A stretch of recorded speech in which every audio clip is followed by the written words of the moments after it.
So you've touched on a number of things. One, that jihad is not about just war. It's a broader concept. So jihad is not just fighting, even a just war. That's one meaning, but it is broader.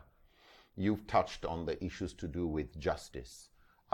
If any form of fighting is not has nothing to do with justice, if it's not showing mercy to victims, if it is not stopping oppression and aggression, if instead it is oppression, then it is definitely not jihad. In fact, you will do jihad against that type of that form of fighting.